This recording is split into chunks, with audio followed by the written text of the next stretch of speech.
base en el artículo 6º constitucional, en México cualquier persona tiene derecho a acceder a todo tipo de información pública.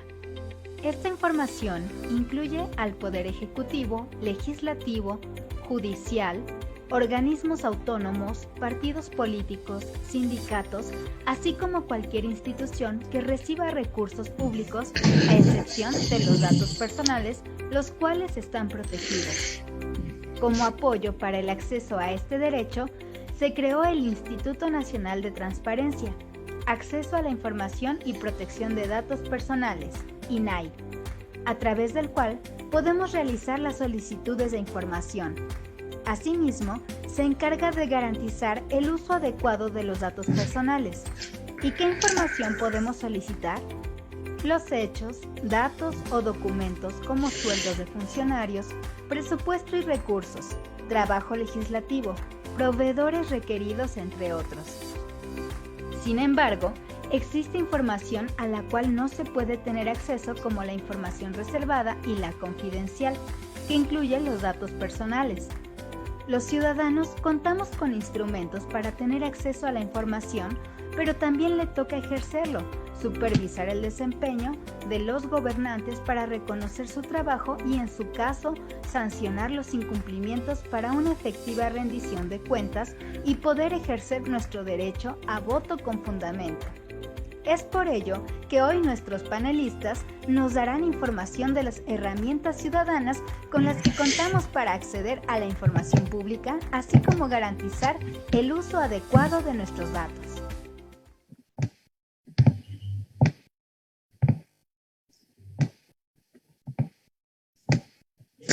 ¿Qué tal, queridos amigos? Sean ustedes bienvenidos a nuestro programa Contracara del canal RUA TV. Y pues, como siempre, todos los miércoles tenemos programas muy interesantes y en esta ocasión no es la excepción. Vamos a tratar un tema que es fundamental para la democracia y, bueno, los tiempos modernos del México contemporáneo pues exigen que cada vez la ciudadanía esté más informada con respecto a un tema que fue una gran lucha durante los últimos 50 años, si no es que más tiempo, ahorita nuestros expertos nos dirán, pero que fue una gran lucha este asunto de la rendición de cuentas por parte del gobierno, de la transparencia, del acceso a la información por parte de los ciudadanos con respecto a las acciones que realiza el Estado y sobre todo qué hace el Estado con respecto a la información que recibe de la ciudadanía y que no se haga mal uso de ella. Y bueno, a partir de esa lucha democrática se construyeron instituciones que ahora se encargan de ser las salvaguardas de las garantías con respecto a la transparencia y rendición de cuentas, pero también hemos estado viendo que están en el ajo y, como se diría coloquialmente, y en el tema de discusión estos organismos autónomos en particular que tienen que ver con la transparencia y rendición de cuentas y que son importantísimos para evitar regresiones autoritarias a formas predemocráticas que México afortunadamente ya superó, pero eso no significa que no estemos atentos y vigilantes a ello. Por eso, en esta ocasión hemos invitado a dos grandes amigos de este programa y expertos, y que en esta ocasión les agradecemos mucho que nos hayan acompañado. En primer lugar se encuentra con nosotros el maestro Dante Acebo Anonales. Dante, bienvenido. Discúlpame, se me anda trabando la lengua de la emoción del programa. No discúlpame también a mí. Oye, un agradecimiento muy especial a la RUA. Siempre que nos invitan, es muy bien recibida la invitación y lo hacemos con mucho gusto y también compartiendo con el doctor Mucio. Para mí un placer, igual con todas las personas que nos están escuchando. Gracias, agradecido. Te agradezco mucho. Bueno, pues Dante es licenciado en Derecho por la Universidad Anáhuac, maestro en Derecho Corporativo y Empresarial por el Colegio de Ciencias Jurídicas y doctorante en Educación por la Universidad Intercontinental. Fue director administrativo del Colegio de Derecho y Comunicación, es catedrático de la misma Universidad Intercontinental, entre otras como la Universidad del Desarrollo Empresarial y Pedagógico, Colegio de Derecho y Comunicaciones, en fin, en otras instituciones más. Actualmente también es director general de Acebo y Navarro Consultores SC y cuenta con representación en varios países, entre los que sobresalen Italia y Estados Unidos, en particular en Texas. Y ha sido representante legal de algunas dependencias gubernamentales, entre las que sobresale pues la Lotería Nacional, la Lotenal. Y por otro lado, tenemos también de invitado, y le agradecemos mucho que nos acompañe en esta ocasión, al maestro Mucio Israel Hernández Guerrero. Mucio, muchas gracias por estar aquí con nosotros. No, al contrario, mi querido Edgar, un gusto estar hoy en esta tarde, noche pandémica contigo, sí, y por supuesto con el doctor Dante, que hoy vamos a platicar, como decías, de un tema fundamental para la democracia, ¿no? Que es así es, derecho a información pública, rendición de cuentas, datos personales, ¿no? Muy bien. Claro, y yo creo que tú eres uno de los más mentes, junto con nuestro querido Dante, eres una de las personas más brillantes en este tema, así que bueno, pues te agradecemos mucho que nos acompañes. Y bueno, el maestro Mucio Israel Hernández es excomisionado presidente, nada más, del Instituto de Acceso a la Información Pública, Transparencia y Rendición de Cuentas y Protección de Datos Personales de la Ciudad de México. Ha sido servidor público en el gobierno de la ciudad, donde innovó políticas públicas en el ámbito de la seguridad pública, participación ciudadana e implementación de mecanismos para solución de conflictos. Fue secretario técnico de la Secretaría de Comisión de Gobierno y de la Comisión de Participación Ciudadana de la Asamblea Legislativa de ese entonces Distrito Federal, donde trabajó sobre el marco normativo en archivos, datos personales, infancia, procuración de justicia, transparencia, derechos humanos, participación ciudadana, en fin, etcétera. Bueno, y un largo, etcétera. Pues te agradecemos mucho, mi estimado Mucio. Y bueno, vamos a comenzar esta plática, este análisis que ustedes gentilmente nos ofrecen al público. Y nuevamente volvemos a esta parte de la importancia que tiene la transparencia y rendición de cuentas. Dante, a ver, que nos comentes por qué es tan importante este tema de la transparencia y la rendición de cuentas. ¿Por qué tenemos que estar hablando de este tema los ciudadanos? ¿Por qué tenemos que hacer programas de este tema? ¿Por qué es tan relevante para la democracia, mi estimado Dante? Claro, mira, pues lo primero que nada es lo que no se conoce no se puede difundir. Sí, el día de hoy la democracia, que es una democracia que está creciendo en nuestro país y que básicamente todos nosotros conformamos este poder democrático. Nuestro máximo ordenamiento, que es la propia Constitución Política de los Estados Unidos Mexicanos, en el artículo 6º constitucional específicamente nos habla en el párrafo 2 que toda persona tiene derecho al libre acceso a la información plural y oportuna, seguido por el párrafo 3º donde específicamente nos dice que el Estado entendiendo la nación, garantizará este derecho de acceso a través de las tecnologías de la información y la comunicación. Entonces, si bien la Constitución mandata esto, y lo tenemos, todos los mexicanos tenemos que saber que existe este derecho. Y como parafraseando el artículo que acabamos de mencionar, cuando el Estado tiene obligaciones de garantizar este aspecto, ¿no? ¿Cuáles son los sujetos obligados? A mí me gustaría, ¿quiénes son los sujetos obligados? Obviamente son todos los ámbitos de gobierno, el ámbito municipal, el ámbito estatal y también el ámbito federal. Todos participamos de esta democracia. Cuando nosotros nos referimos a acceso a la información, es muy importante saber que tenemos que dividir en dos rubros. Uno, aquellos que utilizan los recursos públicos y que son personas dependientes de gobierno, y cuando también el particular tiene obligación de procrear o protección de datos personales.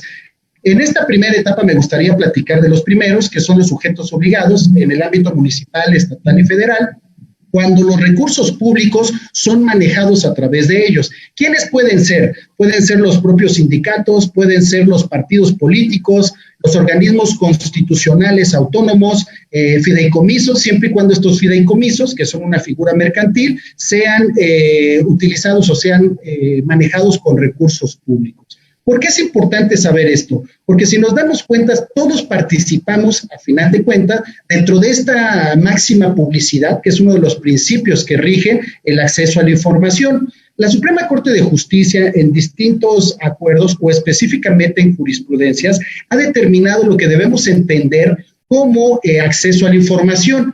A través de las modificaciones que inclusive nuestra propia Constitución ha tenido, y específicamente el artículo 1 constitucional, eleva a rango de derecho humano lo que es la protección de datos personales, pero también el acceso a la información.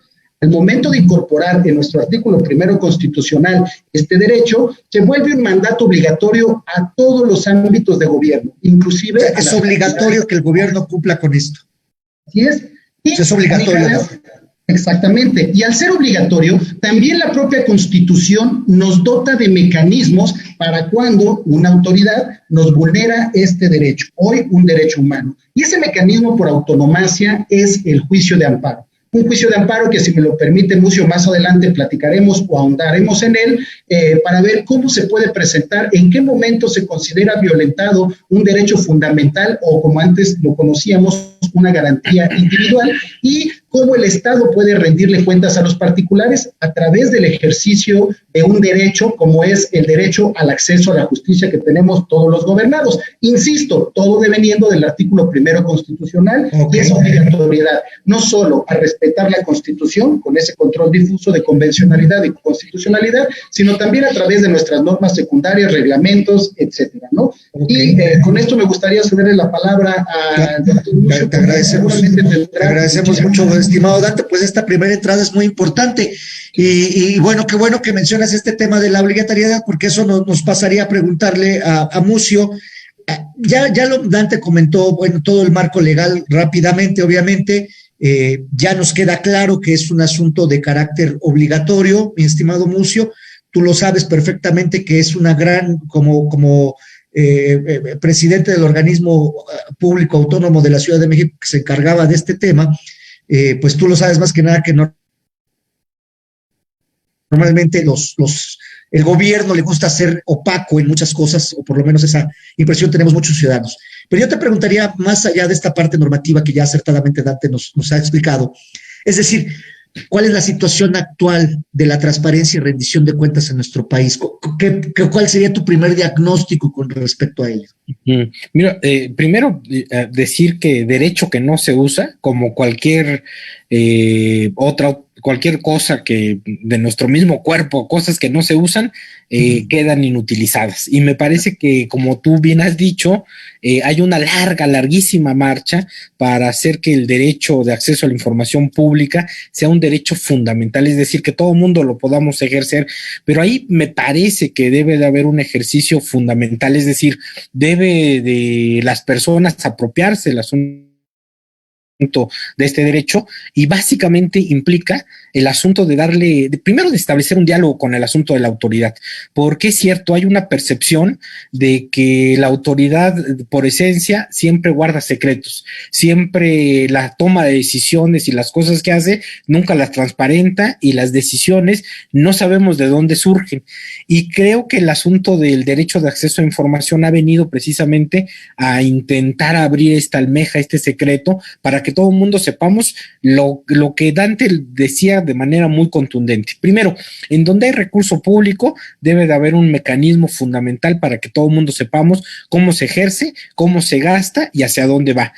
Hace pocos días vimos el debate que hubo sobre los fideicomisos, y ya lo decía muy bien Dante, son una serie de figuras mercantiles muy complejas, pero lo voy a decir así, durante un periodo de la época de México, los fideicomisos públicos se utilizaron básicamente para meter dinero público, convertirlo en dinero privado y desaparecerlo. O sea, sí se utilizaban estas cosas básicamente para hacer eso, y no había mecanismos ni a través de las auditorías, ni de las contralorías internas, ni de una serie de cosas en donde se pudiera básicamente seguir la pista de este dinero, porque se argumentaba que era dinero privado, cuando evidentemente el origen de ese dinero era que fuera dinero público, ¿no? Es decir, en donde hay dinero público, en donde se toman decisiones, en donde hay una autoridad en estos tres órdenes de gobierno, sea administrativa, política o de cualquier tipo, debe de haber un mecanismo de acceso a la información, es decir, todo mundo podemos preguntarle a la autoridad, y la autoridad tiene la obligación de respondernos en el asunto, sobre todo cuando estas quedan registradas, cuando hay una base básica, acciones se quedan plasmadas, pues eso es lo que nosotros necesitamos, y creo que hay una dimensión mayor, una dimensión en donde este derecho de acceso a información pública básicamente permite establecer un diálogo con el asunto de la autoridad. Yo diría que es un diálogo fundamental, es un diálogo que también cuestiona a la autoridad en términos de cómo toman las decisiones, de cómo se establecen estas decisiones y cuánto cuestan estas decisiones. Y creo que es un derecho fundamental porque es un mecanismo de contrapeso contrapeso al asunto del poder. Es decir, básicamente este derecho permite que los ciudadanos, cualquier ciudadano de a pie como nosotros, podamos conocer cuáles son las entrañas de la administración pública y del poder. También habría que decir que esto no ha sido así, porque al principio había mucha resistencia en garantizar el derecho. Por ejemplo, me acuerdo mucho que había un debate cuando empezó el derecho ahí a principios de este siglo en Chihuahua, y se preguntaba básicamente cuánto ganaban los policías, y lo que contestaba la autoridad es decir, va a ser información reservada, es decir, aquella que no se puede por una serie de razones, sobre todo hoy en términos de seguridad nacional, darse, porque pone en riesgo el asunto. Cuando todo el mundo dice, no, pues el riesgo es básicamente no conocer cuánto gana un policía, porque evidentemente allí debe de haber un mecanismo de control. Y es evidente que aunque el policía gane poco o mucho, hay una serie de contextos que pueden finalmente generar mecanismos de corrupción, y que no tiene que ver con el asunto de la transparencia, tiene que ver más bien con otra cosa. Me acuerdo también mucho de otro caso que era el asunto también en el municipio hoy de Chihuahua, en el asunto de Juárez, donde se preguntaba por el asunto de la estadística de los feminicidios. Hoy de la no violencia sobre las mujeres, y lo que contestaba el municipio de Ciudad Juárez es que no tenía estadísticas sobre el asunto. Claro, imagínate no tener estadísticas sobre uno de los peores fenómenos de violencia que se vivía en aquel entonces en Ciudad Juárez. Hoy por desgracia lo tenemos en todo el país, pero no tener una estadística que te permitiera básicamente planificar una política pública era muy complicado, ¿no? Entonces, me parece que ahí los sueldos, el asunto de las decisiones, se ha venido avanzando mucho. Yo creo que se ha venido avanzando. Hay como muy bien decía Dante, los sindicatos, los partidos políticos son sujetos obligados nuevos de reciente ingreso, es decir, de la reforma de 2009, 2012, básicamente los sindicatos entraron a ser parte de los sujetos obligados porque no se conocía, por ejemplo, los contratos colectivos de trabajo. Es decir, tú preguntabas al sindicato, a la misma autoridad laboral sobre contratos y no te sabía responder. A veces ni los trabajadores conocían del propio contrato colectivo de trabajo. Entonces, esto se ha venido ampliando. Claro, hay toda una discusión porque hay una parte de los ingresos al sindicato que son por la vía de cuotas, es decir, una aportación voluntaria personal y privada de quienes pertenecen al asunto del gremio, y ahí básicamente la transparencia no llega porque sí son recursos privados, ¿no? Es decir, hay también una zona en donde el acceso a información pública no llega, pero yo diría también que las figuras públicamente relevantes, es decir, todos los actores políticos, están sujetos a un escrutinio público mayor, a que haya una ética, por supuesto, en su actuar, en el ámbito público, y por supuesto que ahí las restricciones en términos de conocer su información bajan. O sea, me parece que es un tema fundamental. Claro, yo creo que hay que discutir hoy cuáles son los retos que tienen los órganos autónomos de Estado, yo diría, en términos de los controles del poder, porque también es indudable que hoy tenemos una agenda en donde básicamente estos órganos autónomos están siendo, no responden al contexto institucional que hoy tenemos, por decirlo de alguna manera, ¿no? Y creo que lo estás diciendo muy elegantemente, pero tienen un ataque, ¿no? Hay un ataque frontal a todos estos organismos, ¿no, Mucio? ¿No te parece? Lo digo, digamos, lo dijiste muy elegante, pero la verdad es que, o sea, no le gusta a este gobierno, los organismos autónomos. No les gusta, y yo creo que ahí hay una discusión, y además una discusión que creo que también tenemos que trascender si les gusta o no. ¿Y qué es lo que digo? Que de todas maneras está bien, los órganos autónomos, yo provengo de sociedad civil y de órganos autónomos, de repente también hay que asumir que se convierten en una burocracia dorada, ¿no? En una burocracia que está por encima de muchas cosas, que los sueldos pueden ser excesivos. Está bien, no gusta eso, muy bien, pero los órganos autónomos tienen una función fundamental, que es el contrapeso al poder. Que hay cosas que el Estado y el propio gobierno no hacía, y por eso lo hacían los órganos órganos autónomos de Estado, es decir, garantizar una serie de derechos, meter controles al asunto del Estado y plantear un asunto de rendición de cuentas. Claro. Y si ese mecanismo no gusta por los excesos que se habían dado, que además hay que decir que la agenda de órganos autónomos se planteó muy claramente cuando en México se hablaba de la transición a la democracia, ¿no?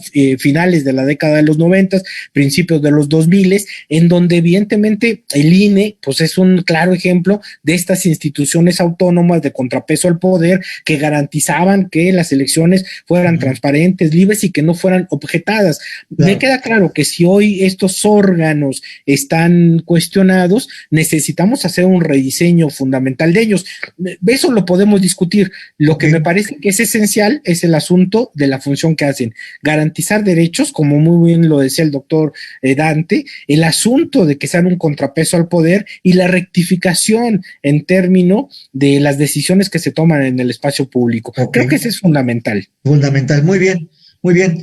En este sentido, estimado Dante, ¿necesitaríamos todavía para garantizar estos derechos al acceso a la información, obligar al Estado que cumpla con la obligación constitucional de rendir cuentas, que además hay toda una normatividad extensa al respecto, pero ¿qué faltaría en términos institucionales y en términos legales? ¿Necesitaríamos otra vez que hacer algunas reformas, hacer algunos cambios en la ley, o emitir reglamentos, lineamientos?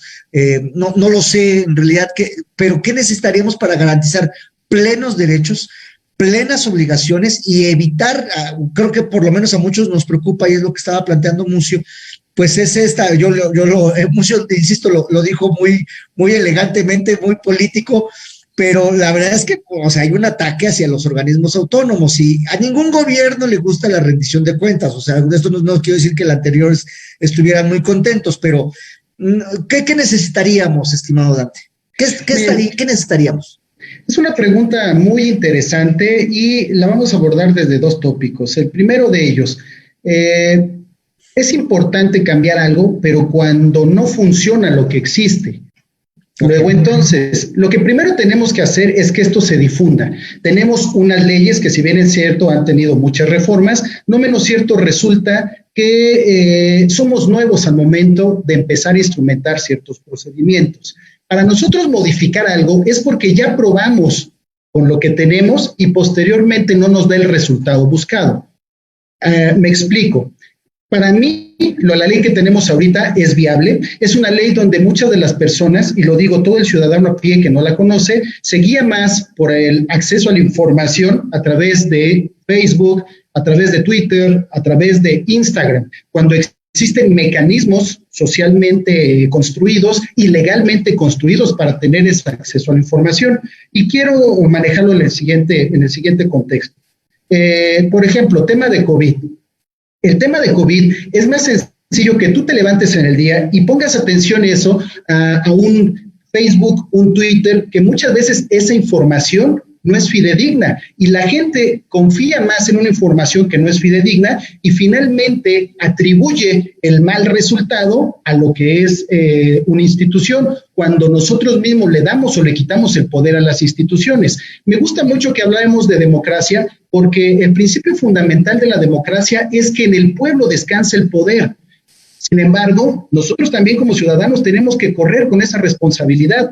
Nosotros como ciudadanos, cuando creamos una nación, delegamos el poder en nuestras instituciones. Sin embargo, el poder viene del pueblo y ese pueblo tiene que asumir su responsabilidad. La responsabilidad se asume ejerciéndola a través de los poderes públicos.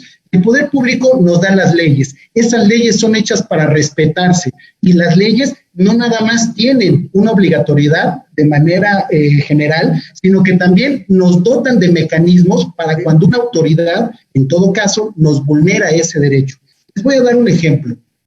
Nosotros tenemos en el título segundo de la ley de amparo lo que es el amparo indirecto, que es, insisto, la figura por antonomasia, donde en caso de solicitar un acceso a la información y nos es negado, al ser negado este derecho fundamental, la ley nos da un mecanismo que es un recurso hablando a nivel internacional. Para muchos el juicio de amparo es un juicio especial, pero hablando internacionalmente nos dota de un recurso que si la autoridad por la solicitud expresa del artículo 8 constitucional, que es un derecho de petición, no nos quiere presentar la información, podemos acudir a un órgano distinto, que es un órgano judicial. La división de poderes es fundamental en esto que estamos hablando. Si nosotros no tenemos el poder ejecutivo, legislativo y judicial separado, podemos hablar de una manipulación de la información. En una democracia creciente como lo es la democracia mexicana, lo que se intenta es reforzar la división de estos poderes. ¿Cómo lo tenemos que hacer? A través de cada quien asumir su responsabilidad.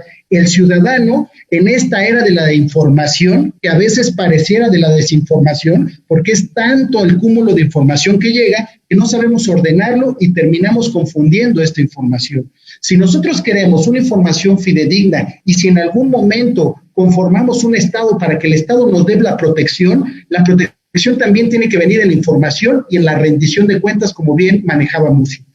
Siguiendo dentro de este contexto, yo les comento que ¿qué podemos hacer? Tenemos que hacer que esto llegue a oídos de todos. Tenemos que hacer que todo el ciudadano presente una solicitud y vean lo básico, lo fundamental y lo sencillo que es que le respondan una solicitud.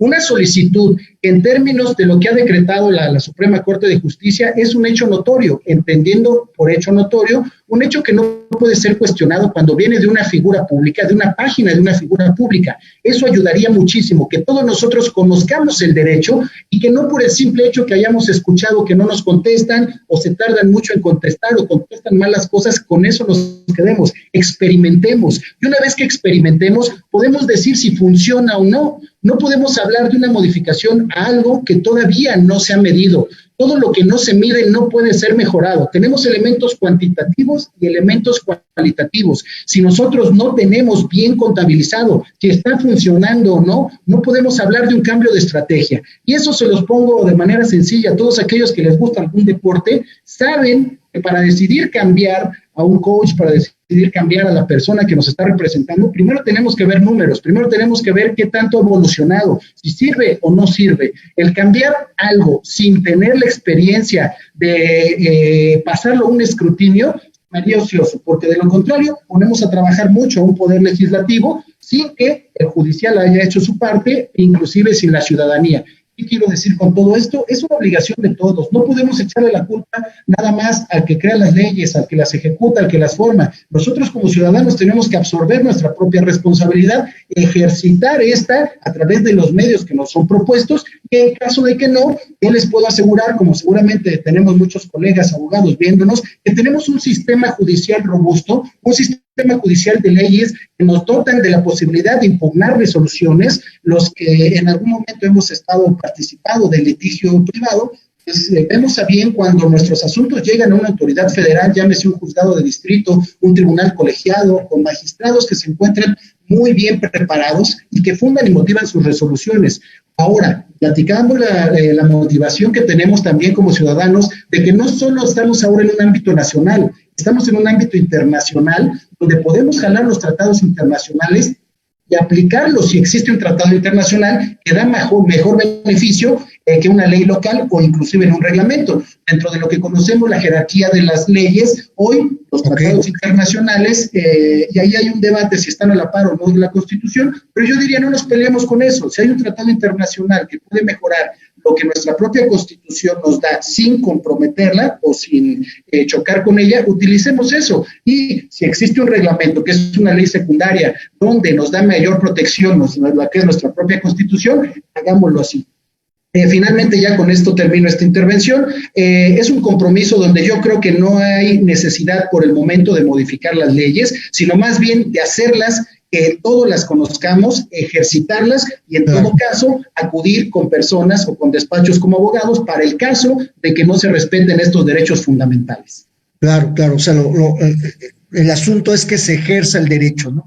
Y ya se ejerza plenamente y sobre eso vamos viendo qué es lo que se tendría que cambiar, si es que hay algo que se cambia o no, ¿no? Creo que hacia allá iría tu reflexión.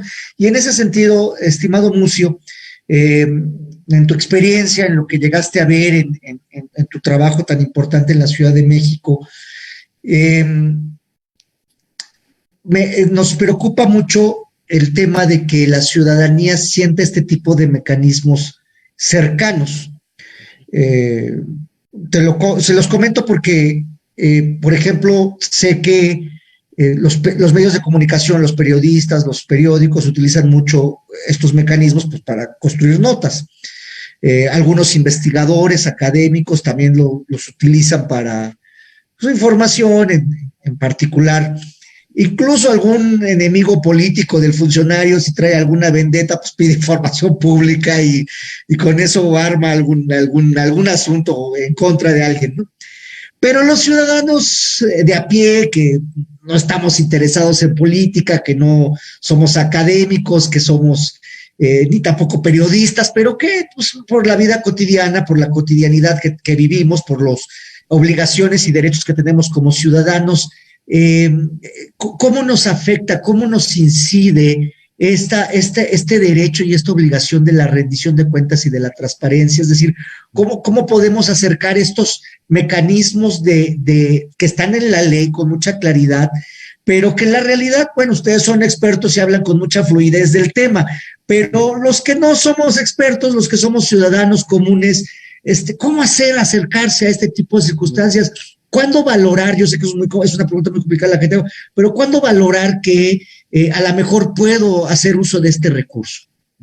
No, yo creo que lo que pones ahí en el centro es básicamente el núcleo de lo que tiene que ser una política pública y una política de derecho fundamental, la toma de decisiones. Y yo creo que el derecho de acceso a información pública ha pasado por diferentes etapas. Una, la que tú mencionabas, durante algún tiempo, sobre todo periodistas, investigadores, académicos, pedían información y claro, porque la información que se da pues tiene validez jurídica. Claro. Hace prueba plena en algunas cosas, claro, por eso todo el debate, por ejemplo, sobre el asunto de las cámaras del C5, ¿no? Es decir, si finalmente las cámaras, que además son un asunto público, pueden tener un mecanismo básicamente para hacer prueba plena. Claro, hay todo un debate, ¿no? Evidentemente, hoy tú puedes ir a pedir el asunto de la fotografía o la película o estas cosas en esos términos, y claro, no se le da a la persona, sino básicamente se le da al Ministerio Público para que pueda armar el asunto de la carpeta de investigación. Es decir, porque hay ahí también una serie de datos personales que son, aunque estén en el espacio público, pues el rostro de otras personas, etcétera, etcétera. Pero creo que al principio mucho se conjugó el derecho de información pública como un tema de círculo rojo, periodistas, investigadores, etcétera. Y yo creo que la pregunta que tú haces es una pregunta que sigue siendo vigente y que tiene que ser reflexionada, dicha, puesta en todos los órganos especializados, como en el que yo estaba en términos de transparencia, como en el propio gobierno. Es decir, ¿cómo hacemos que la transparencia y la rendición de cuentas se convierta en un elemento de legitimidad? Y cuando digo legitimidad, es que las acciones que se hagan sean tan transparentes, funcionen tanto y todo el mundo las conozca, que haya la posibilidad de aprobarlas o evidentemente cuestionarlas, y no cuestionarlas para echarlas abajo, sino para afinar, rectificar el asunto de las decisiones, ¿no? Me parece que el asunto del derecho a acceso a información pública, como lo decía muy bien el doctor Dante, hoy es muy sencillo, porque casi en todas las páginas que uno se mete de las instituciones públicas, pues hay un apartado que te lleva básicamente a transparencia, y de ahí al Infomex, y de ahí a una serie de cosas, a una plataforma nacional que se trabajó mucho para que hoy la información básicamente estuviera ahí. ¿Qué necesitamos hacer? Necesitamos que las instituciones sean un poco más proactivas, que entiendan que el asunto del derecho a acceso a información pública y la información pública que ellos generan de manera cotidiana, pues antes de que la pidan, pues deben de colocarla, digamos, de manera activa a la ciudadanía. Es decir, si a mí sé que me preguntan básicamente por licencias de construcción en la Ciudad de México por todo el boom inmobiliario que había, pues hago una página especializada en transparencia para decirles, estas son las estadísticas, así se da, para explicar también cómo se dan los trámites administrativos y explicar cómo están el asunto de las obras. Me parece que es un ejercicio y un área, como dicen también eufemísticamente, un área de oportunidad para que las instituciones puedan utilizar el asunto de acceso a información pública como una herramienta fundamental de diálogo y de legitimidad y legitimación de las propias acciones públicas y de las propias políticas públicas. Pero hay un debate ahí, me parece fundamental, que ya lo tocaba precisamente el doctor Dante, que es el asunto de qué cosas se tiene que hacer en términos de si vamos o no a reformar el asunto de las leyes. Mira, en México, ustedes lo conocen, nuestro auditorio lo conoce, cada vez que hay un problema, la respuesta es vamos a hacer una ley o vamos a modificar una ley. Y la verdad es que en México creo que tenemos marcos jurídicos muy avanzados. Si tú me dices, todo el entramado que tiene que ver con sistema anticorrupción es muy avanzado, ¿no? Es no solamente avanzado, me parece que de repente está hiperregulado, ¿no? Es demasiado, pero claro, de repente hay vacíos como el asunto de que es una falta grave o no, porque eso no está tipificado y entonces eso deja un margen, digamos, muy amplio al propio juzgador para decir, no, pues esta es una falta administrativa grave y entonces voy sobre el asunto. Yo creo que el marco jurídico está. Yo creo que el Sistema Nacional Anticorrupción que se generó como una de las últimas acciones en el sexenio anterior, creo que debe de funcionar, ¿no? Claro, hay que hacer un par de ajustes y yo creo que lo que decías es fundamental, porque mira, ese Sistema Nacional Anticorrupción que básicamente implica que todas las instancias que tienen que ver con prevención, control, seguimiento y sanción en términos de corrupción estén articuladas y puedan intercambiar información, puedan dialogar, porque las instituciones no están acostumbradas a dialogar, hacen su función y ya. Claro, el sistema lo que dice es articúlense, hablen, que haya un espacio básicamente para construir una política pública que sobre todo cierre el tema de la impunidad en actos de corrupción, que hoy en la agenda pública del país, pues es uno de los temas fundamentales. Y yo creo que se tiene que institucionalizar. Lo que necesitamos es institucionalizar. ¿Qué significa eso? Pues que todo el mundo conozca las reglas claras, que las instituciones funcionen para prevenir, sancionar y, por supuesto, cerrar el ciclo de impunidad, que creo que es lo que más lacera en términos de la corrupción. Es decir, la conocemos porque hoy la conocemos, hoy está abierta, hoy vemos, digamos, estafas maestras y una serie de cosas ahí, pero claro, el asunto de la impunidad sigue abierto, porque aunque la conozcamos, no se cierra, y entonces creo que ahí tiene que venir un elemento fundamental, que en esos sistemas que se han generado y que son leyes fundamentales y que se han hecho, bueno, hoy se está discutiendo en muchos estados, en Ciudad de México, por ejemplo, todo el asunto de los fiscales anticorrupción en diferentes ámbitos, y creo que es fundamental básicamente lo que tú decías, que este entramado institucional ponga en el centro a la persona, porque de nada sirve que yo tenga garantizado el derecho a acceso a información pública, que haya un sistema nacional anticorrupción, que el debate público sea la corrupción, cuando yo como ciudadano de a pie no puedo hacer absolutamente nada, porque finalmente hay también corrupción en mi vecindario, porque no hay servicios,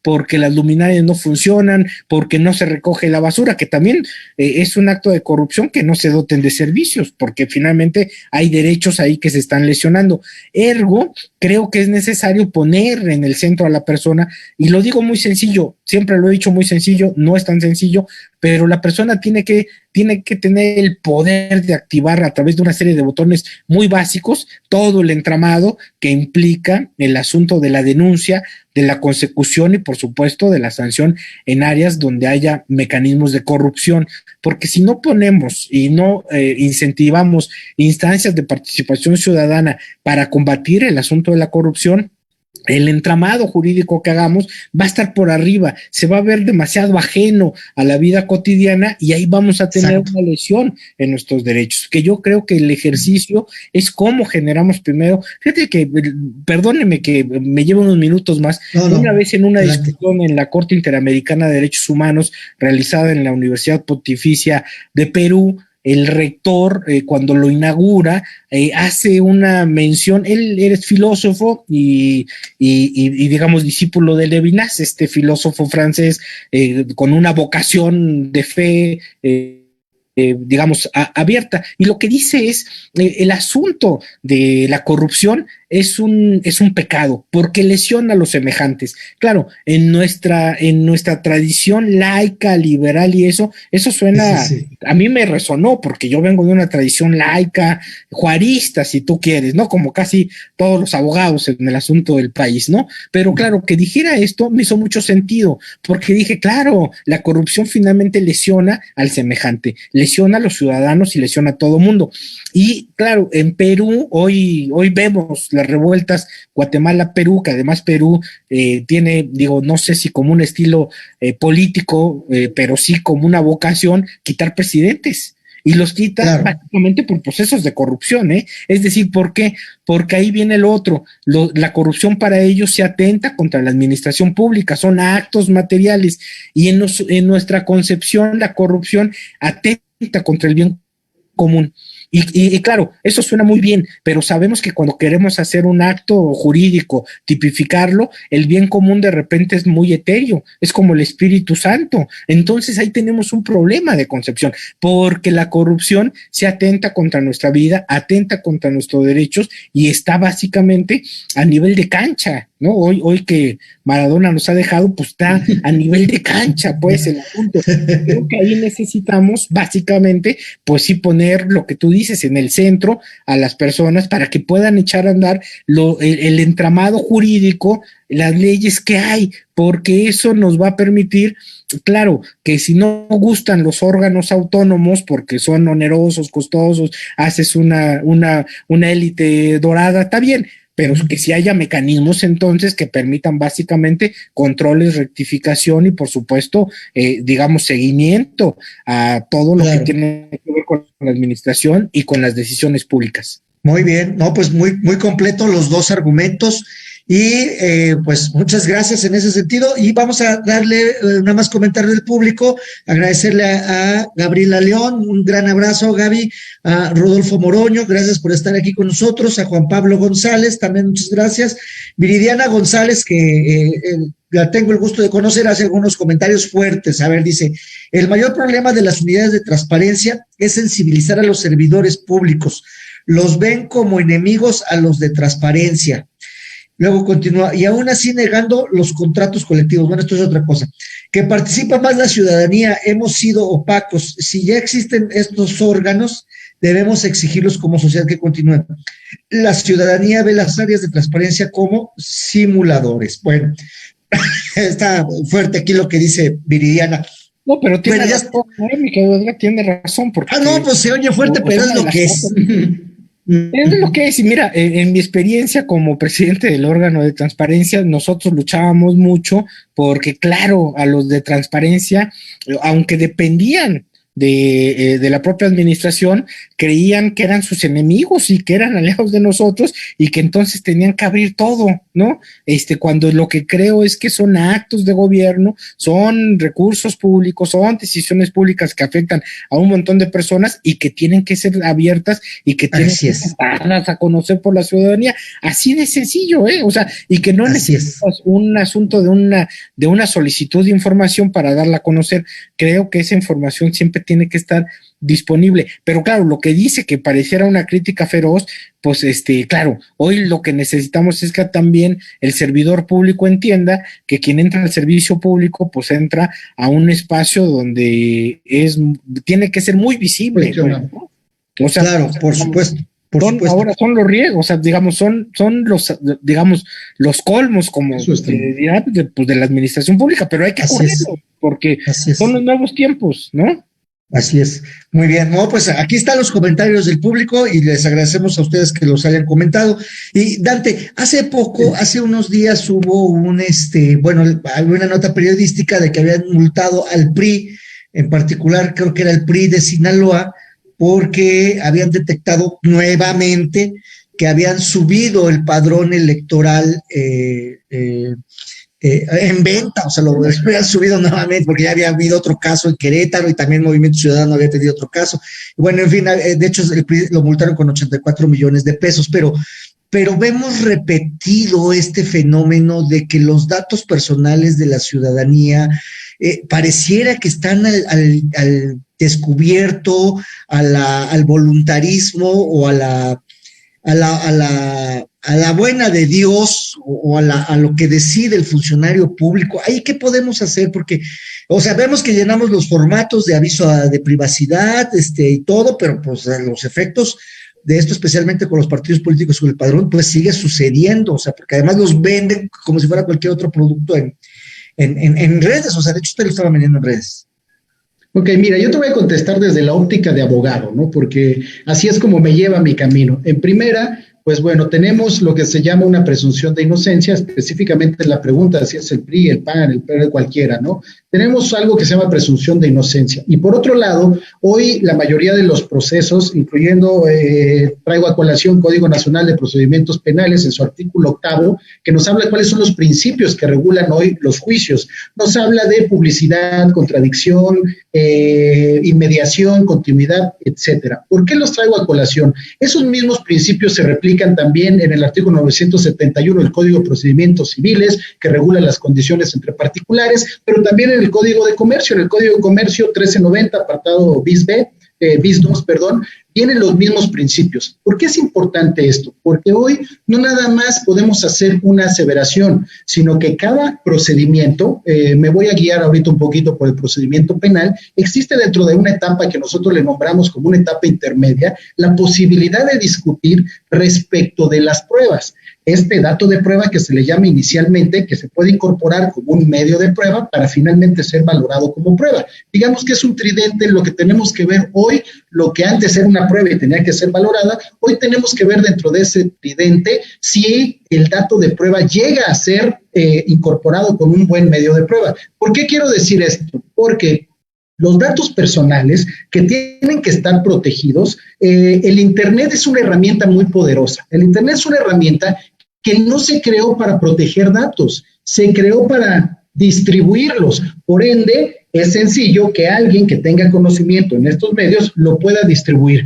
Yo no sé si para beneficio, si para perjuicio, pero hasta en tanto no se pudiera demostrar si esto tiene un fin específico, insisto, dentro del ámbito de un derecho, este partido o todos los partidos estarían protegidos sobre una presunción que se demuestra inocencia. Ahora, ¿por qué quise mencionar estos principios que tenemos en el Código Penal, en el Código de Comercio, en el Código inclusive civil? Porque hoy uno de los principios fundamentales que tenemos en el derecho es ese principio de contradicción. Este principio de contradicción que si tú demuestras que una prueba puede ser obtenida de manera ilícita, puede quedar fuera de un procedimiento. Hay que ver si efectivamente los que están acusando de haber subido esta información pudieron obtener la información de manera lícita y logran incorporar este dato de prueba como un medio de prueba para finalmente ser valorado ante una autoridad judicial como una prueba. Con todo esto quiero decir que también tenemos un andamiaje jurídico para todos aquellos que se les hacía sencillo bajar información, presentarla. Tenemos precedentes importantes de sentencias de aquellos chicos que publicaron fotografías quizá de su compañera o compañero, no fue autorizada esa fotografía y hoy ya tenemos sentencias reales por hacer ese mal uso de la información. Entonces, lo que platicábamos con Mucio y hemos venido junto con las inquietudes de lo que es hoy nuestro público, ya tenemos un andamiaje jurídico, ojo, no solo para protección, sino también si estas pruebas son obtenidas de una manera ilícita, básicamente toda nuestra legislación ya lo tiene. La materia administrativa no es la excepción. Las leyes supletorias que aplican en materia administrativa, que en este caso son códigos federales, contemplan la figura de poder sacar dentro de un acervo probatorio aquellas pruebas que sean adquiridas de manera ilícita. Por ende, hoy, dentro de los abogados, nosotros comentamos que el acceso a la información es algo muy importante, porque aquella prueba que podríamos obtener de una forma distinta, ya no quiero hablar sino ilícita, pero que pueda ser cuestionable en un debate con base en el principio de contradicción, es importantísimo que mejor busquemos los mecanismos ideales, que en este caso son los que nos comentaba Mucio, para poder obtener las pruebas y presentarlas a juicio. ¿Qué quiere decir eso? Que hoy también los abogados estamos sujetos a un escrutinio, también los abogados nos tenemos que volver a sentar y volver a estudiar lo que estudiamos hace algunos años de cómo se ofrecen las pruebas, cómo se desahogan, cómo las incorporo. Esto es el compromiso. Cuando yo hablo de que toda la ciudadanía tenemos que tener un compromiso, hablo no solo del ciudadano a pie, que me gusta parafrasear, Edgar, hablo también de aquel ciudadano que hemos tenido la oportunidad de tener una educación abundante, es el compromiso mayor para nosotros. Y creo que todo esto basa, y con esto quiero hacer una reflexión, el derecho humano, como bien comentaba Mucio, un derecho humano tiene que verse desde un aspecto concatenado. Es uno de los principios que nos hace mención nuestro artículo primero. No puedes entender que tu acceso a la información está aislado de tu acceso a un debido proceso, que está aislado del derecho a la educación, que está aislado al derecho al trabajo. Hoy, esa perspectiva con la que todos nos tenemos que guiar nos obliga a revisar que un derecho humano como es el acceso a la educación no solo pega en otro derecho humano, sino que está quizá ligado a 7, 8 derechos humanos. Si nosotros comprendemos que los derechos humanos no son para aquellos que leen las leyes, sino son derechos inherentes que no necesitamos estar siendo sancionados para hacerlos valer,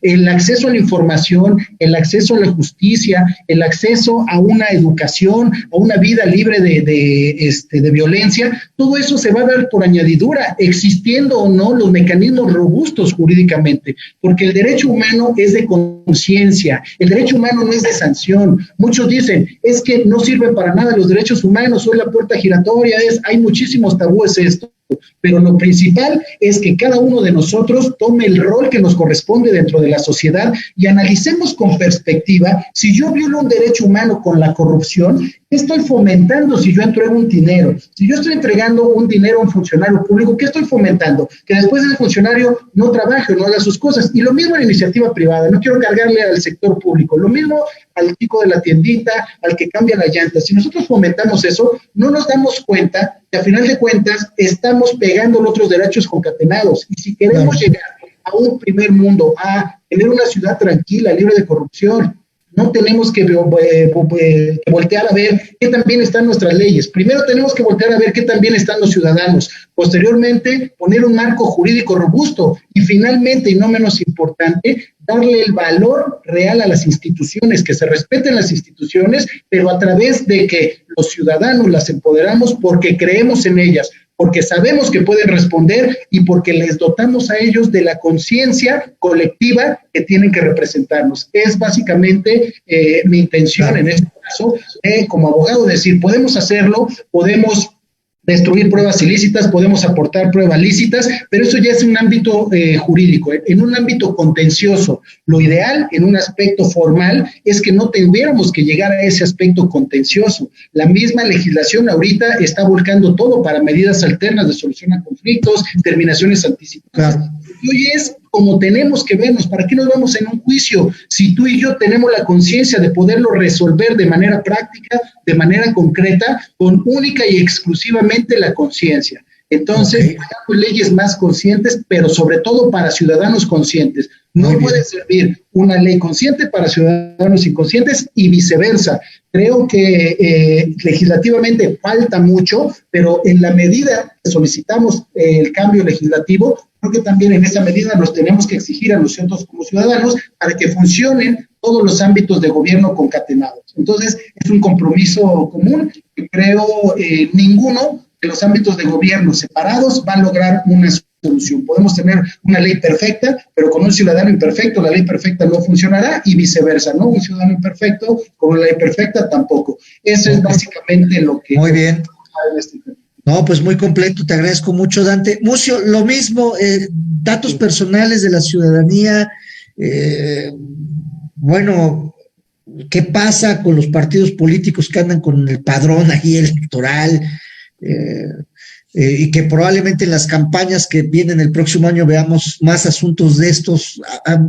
¿Cuál es tu análisis? ¿Cuál es tu interpretación?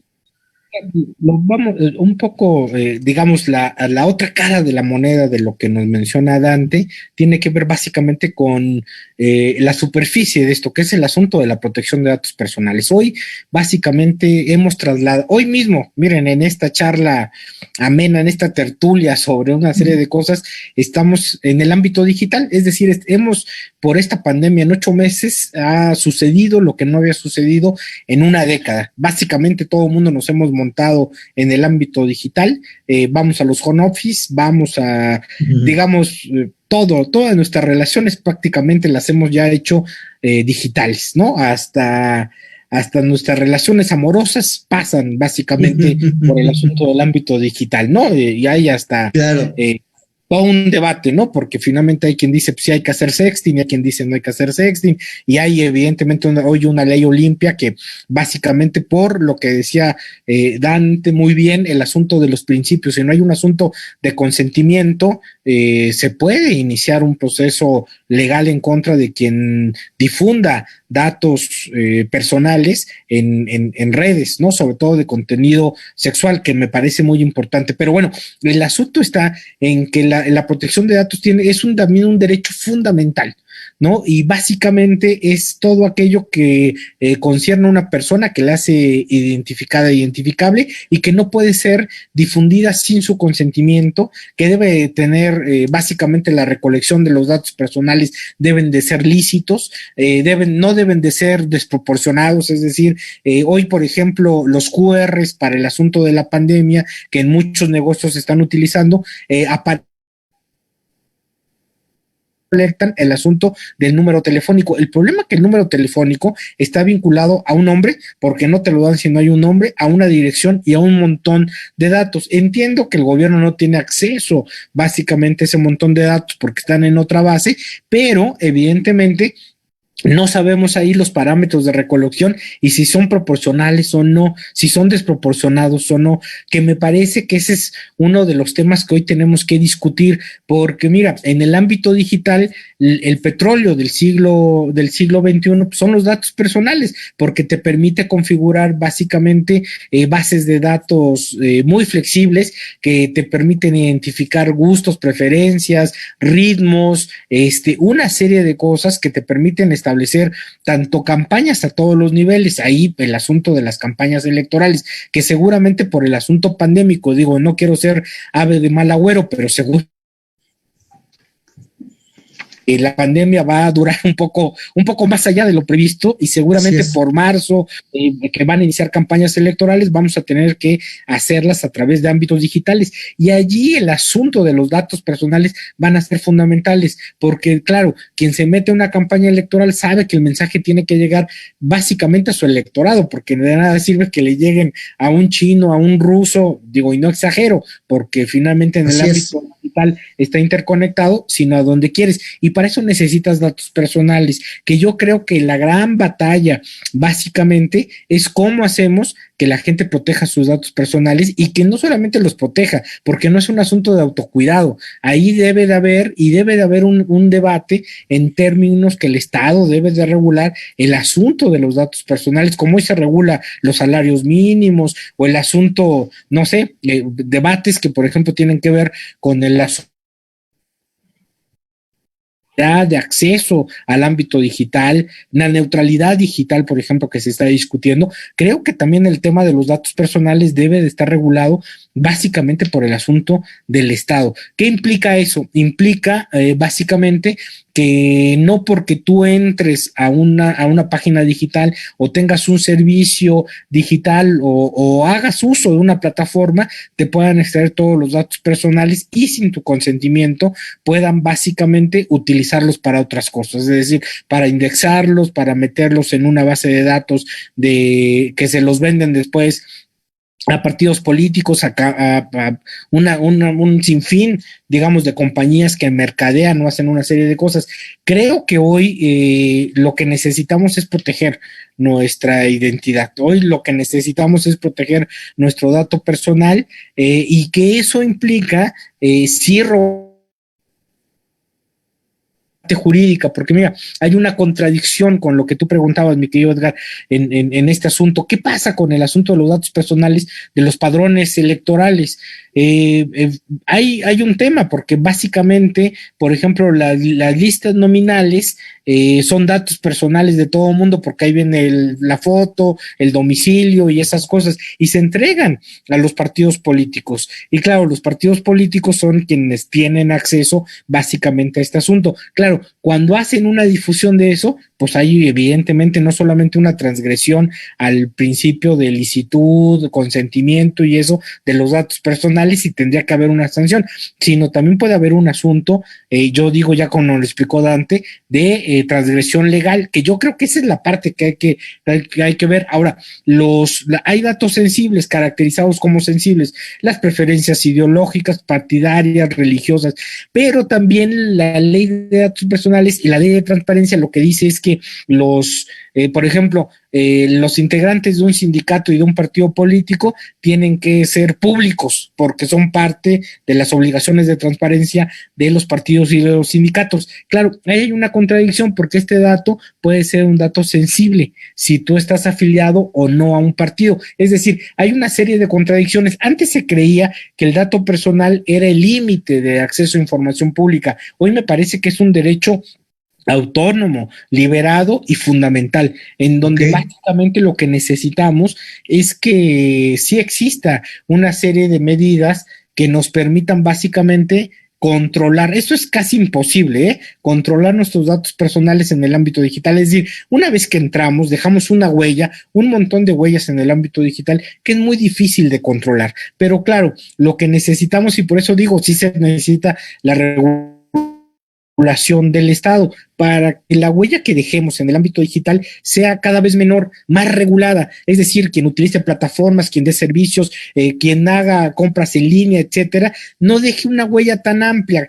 lo cual le implique, pues, conocer sus patrones de consumo, sus patrones de movilidad, una serie de cosas que lo pueden poner en riesgo, porque imagínense un patrón de movilidad que es muy sencillo, porque nosotros lo publicamos antes más, ahora menos, porque hoy no nos movemos mucho, pues, pero claro, el asunto de los patrones de movilidad vendidos, digamos, a crimen organizado, a las grandes empresas de crimen organizado, pues permiten saber cómo son tus patrones del día y por lo tanto pueden hacer una serie de cosas. Claro. El asunto del dato personal no es proteger el dato personal en sí, o el nombre, el teléfono, tu tarjeta, lo que te vincula y te hace identificable, sino vas el asunto que a través de un dato personal pueda haber una lesión a tus derechos. Y yo creo que hoy el rastro en Internet, un video mal puesto, viralizado y esas cosas, evidentemente se convierten en una lesión a la persona. Claro, no aplica en el ámbito de servidores públicos, es decir, hoy vemos en las noticias que, por ejemplo, a Rosario Ibarra, pues le ponen un asunto, no, para no identificarla. Claro, es una persona pública, conocida, no sabemos cómo está, me parece absurdo. Claro, los medios, ahí no, todavía falta mucho por el asunto. Claro, lo que uno dice es, por el asunto del debido proceso y la presunción de inocencia, claro, pero acá no hay ni debido, o sea, no hay presunción de inocencia, más bien se tiene que aclarar, eso cae en un ámbito de rendición de cuentas, no de datos personales, claro, pero cuando agarras hoy en la manifestación del 25 de noviembre de movimiento feminista, agarras a dos del bloque negro y claro, no los presentas al asunto de la televisión y de los medios, porque eso sí puede, o sea, ese dato personal sí puede lesionar el asunto del debido proceso y la presunción de inocencia, que es un poco lo que, o sea, pero son ámbitos distintos, que yo creo que es un tejido fino que poco a poco necesitamos en la sociedad ir distinguiendo.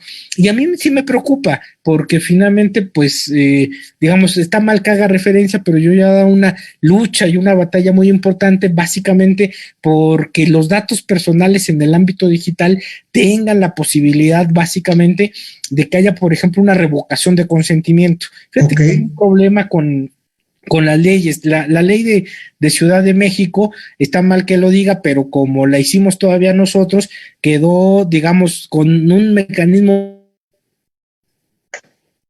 general de protección de datos personales en posesión de entes públicos, lo que te pide solamente un aviso de privacidad, y además este aviso de privacidad, de repente, que fue una gran discusión con el INAI que tuvimos y con el Senado, porque ese aviso de privacidad puede ser evidentemente corto. Imagínate, no hay un asunto de consentimiento, con el aviso de privacidad es suficiente y la persona se queda indefensa. Nosotros lo que decimos es que debe de haber, por ejemplo, la posibilidad de la revocación regulación del asunto del consentimiento para que, o sea, sí, yo di consentimiento en algún momento, pero ya no doy mi consentimiento y entonces debe de cesar lo que se llama el tratamiento de datos personales, es decir, que estés indexado en una base de datos, que se utilice para mercadeo. Puedes decir, ceso mi consentimiento. Hoy en Ciudad de México hay la posibilidad de hacer un cese del consentimiento del tratamiento de datos personales, pero esto es una cosa que no se ha implementado.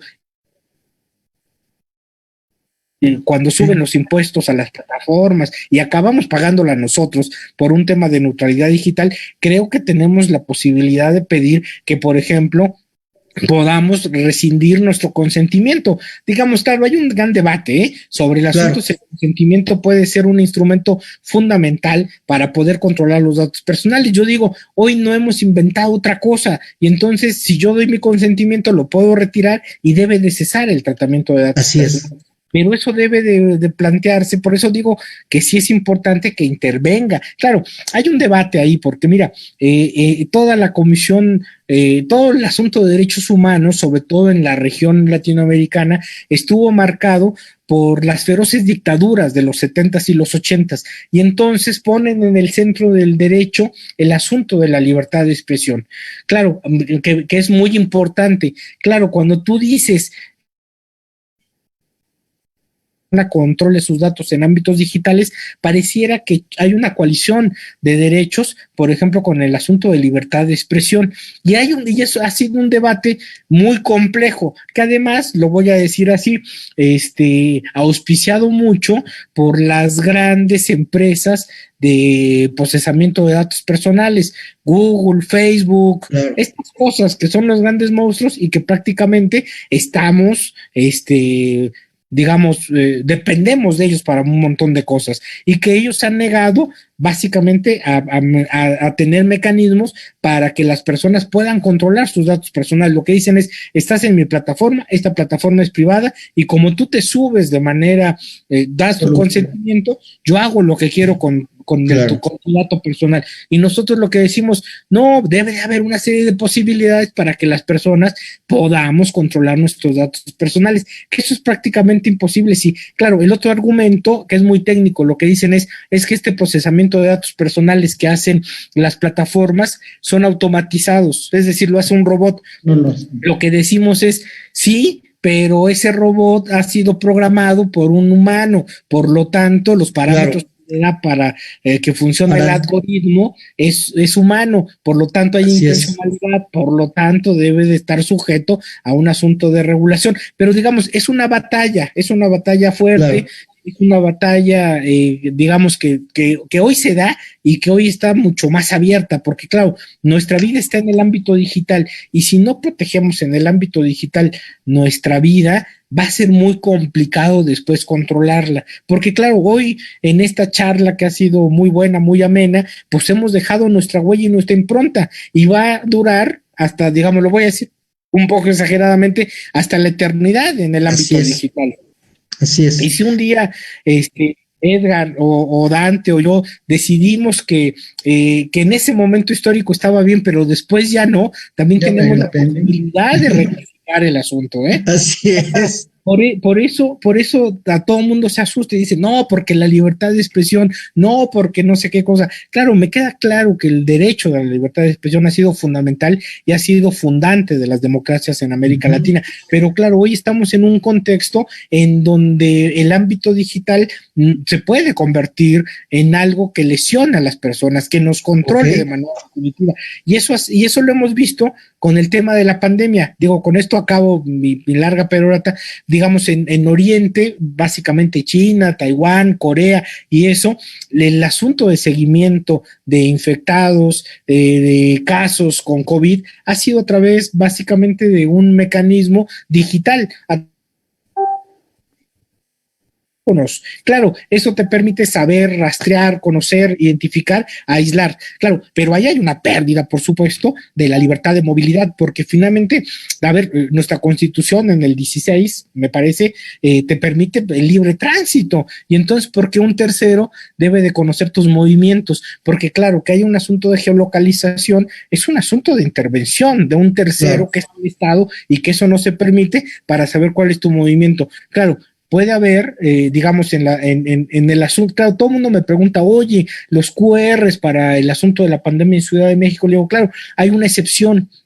Esta ley de datos personales en Ciudad de México salió despuesito del sismo, del terremoto de 2017, y lo que se quedó planteado es que por cuestiones de catástrofes naturales, de catástrofes sociales, pudiera haber una excepción en el asunto del... Muy bien.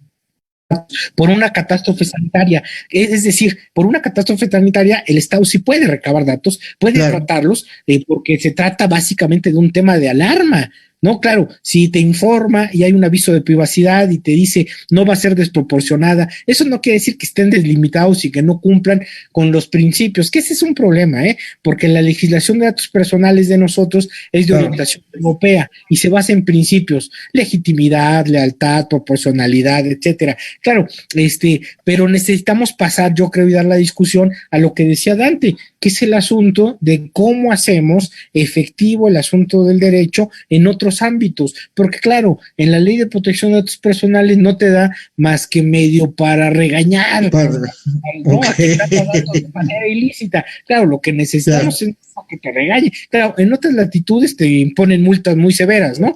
Es decir, la Unión Europea,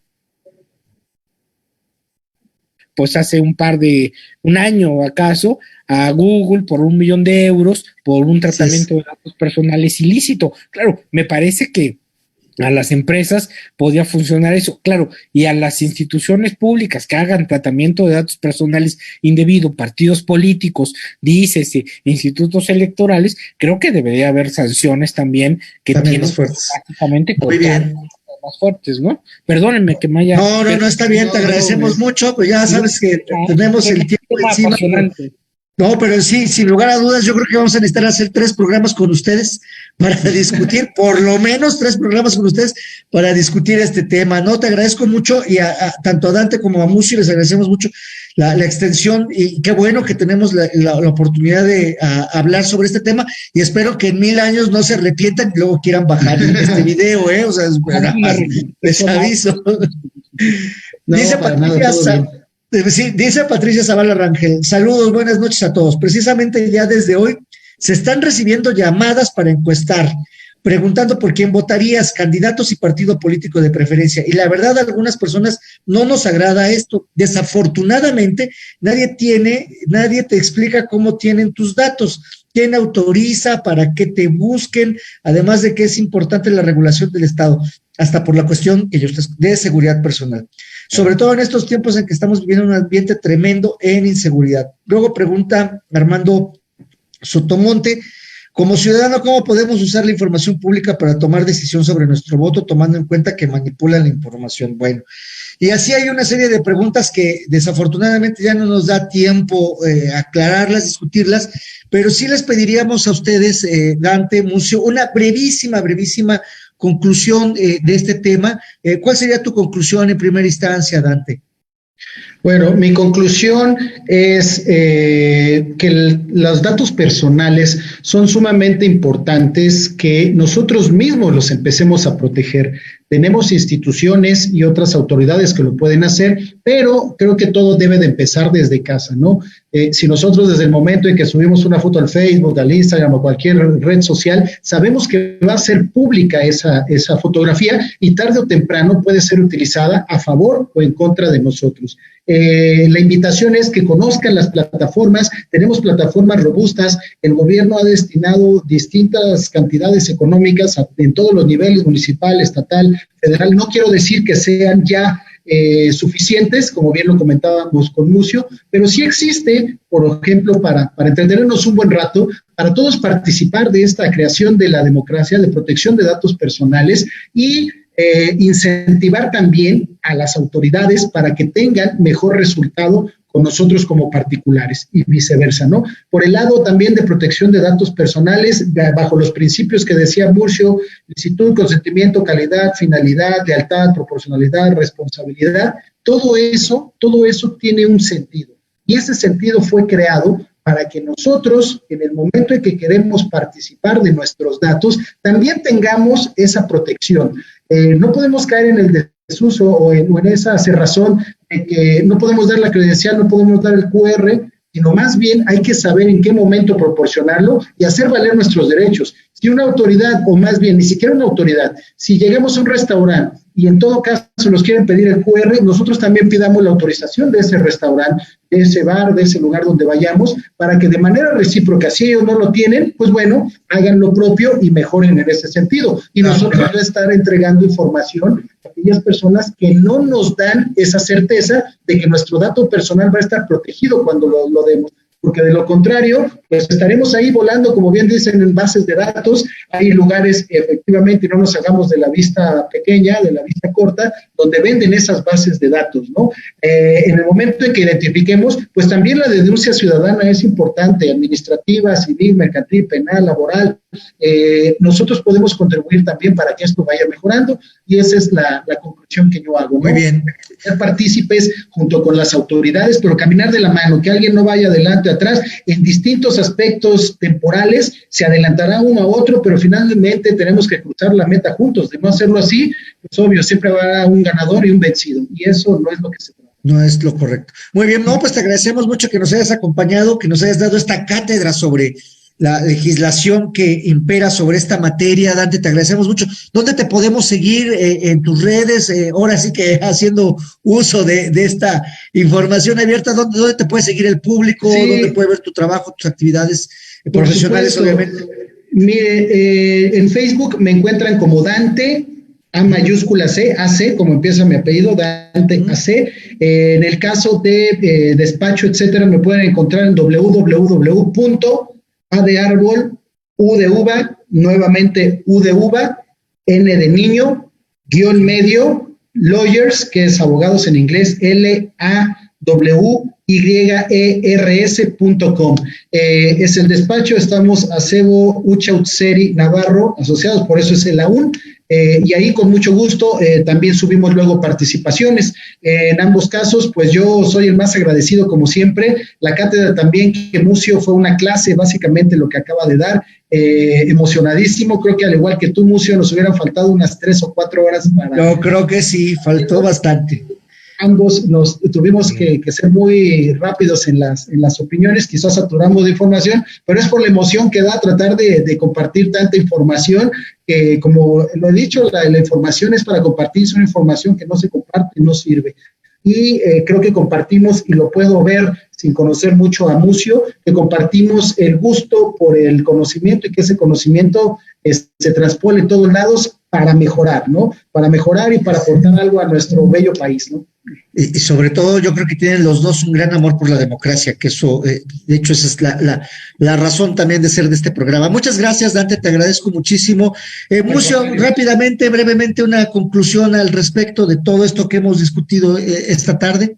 Pues mira, yo una breve anécdota. La otra vez fui al médico, no por asuntos de COVID, sino por y mi médico me entrega, no es un buen médico, o sea, digamos, no es un buen médico, pero yo le soy fiel porque me entrega mi aviso de privacidad y me da la posibilidad de revocar mi consentimiento.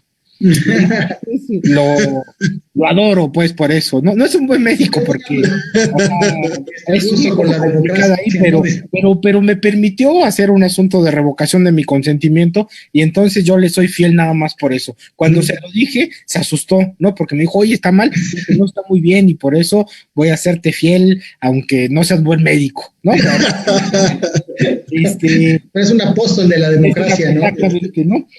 Yo creo que necesitamos seguir discutiendo sobre el asunto de los mecanismos. Hoy en la agenda pública está el combate a la corrupción, y yo lo que digo es, necesitamos generar instituciones y un diseño nuevo institucional que permita básicamente institucionalizar, es decir, tener claro cuál es el combate al asunto de la corrupción, cómo se va a combatir, con qué instituciones, con qué instrumentos y cómo vamos a participar los ciudadanos interesados o no en el asunto. Creo que ese es fundamental. Hoy en el contexto político me queda claro que los órganos autónomos, como están diseñados, pueden ya no ser parte del asunto del Estado. Está muy bien, eso hay que discutirlo, pero lo que no se puede dejar de discutir es el asunto de los controles institucionales, de los controles democráticos y de los contrapesos al poder. O sea, porque los órganos autónomos de Estado funcionaron básicamente como límites a los excesos de poder. Y creo que ese es un tema que hay que recalcar. Creo también que necesitamos básicamente repensar nuestra relación con los nuevos entornos pospandémicos, que tiene que ver con cómo va a ser nuestra vida, y nuestra vida va a ser una vida digital, y por lo tanto, hoy, aunque a muchos no les gusta, yo digo que el ámbito digital es el salvaje oeste, sigue siendo el salvaje oeste, y no hay reglas de convivencia ahí, y que necesitamos fundar nuevas reglas de convivencia en el ámbito digital, porque claro, pareciera que no estamos, que estamos, pero no estamos. Claro, estamos, y nuestros avatars y nuestra dimensión digital es tan importante como nuestro ser tridimensional. Así está, así va a estar, y por lo tanto necesitamos pensar no en cómo regular la libertad de expresión, las plataformas, el asunto del contenido, lo que muy bien decía Dante y me hace mucho sentido, el que las ideas transiten libremente, eso necesitamos garantizarlo, pero también necesitamos garantizar que las personas puedan básicamente no estar en medio del salvaje oeste, sino que puedan fundar su relación de manera distinta en el ámbito digital.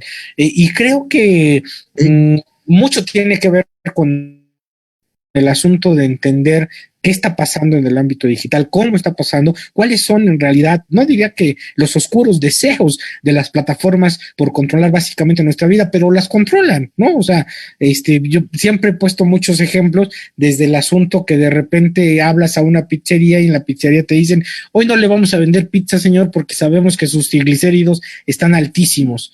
Y uno dice, oh, muchas gracias, pero usted, ¿por qué tiene una información tan sensible como son mis triglicéridos? Claro, tu teléfono lo almacena, los teléfonos inteligentes lo almacenan, pero está bien, pero ¿por qué un tercero debe de conocer esa información? Claro, si es por tu bien, bueno, chance, ¿no? Pero si no, estás en riesgo. Ahí me parece que necesitamos construir una serie de cosas. Y por último, pues, agradecerles muchísimo la discusión. Fue verdaderamente una tarde pandémica enriquecedora. Muy bien. Porque nos pusimos para cuestionar sobre cosas que de repente no se hablan, ¿no? Muchísimas gracias, y además, como bien decía Dante, pues compartir la pasión por estos temas que de repente parecieran debajo de la alfombra, pero uno los levanta y son formidables, ¿no? Muchísimas son sumamente relevantes en este tiempo. Por supuesto. Bueno, muy bien, muchísimas gracias, Mucio. ¿Dónde te pueden seguir en redes? Mira, yo no estoy en redes por, obviamente, pues fui la autoridad de datos personales de la ciudad, entonces no suelo estar en redes sociales, pero digamos las cosas que hago son muy públicas, pues, entonces seguramente, como acá, en muchos espacios nos estamos viendo, pues, ¿no? Te vamos a seguir invitando igualmente a Dante Mucio, Israel Hernández Guerrero y Dante Acebo Anonales. Muchísimas gracias por acompañarnos, pero sobre todo, muchas gracias a nuestro público que estuvo aquí con nosotros. Excelente audiencia, muchas gracias por sus participaciones, y vamos a seguir invitando a estas dos personalidades, a estos dos grandes amigos de Rúa, para que nos sigan iluminando sobre temas que tienen que estar en la mesa de discusión a diario en una democracia, o por lo menos en un país que aspira a la democracia como el nuestro. No nos resta más que agradecerles a todos. Los esperamos el próximo miércoles. Reciban todos un fuerte abrazo. Muchas gracias. Hasta luego. Gracias. Hasta luego.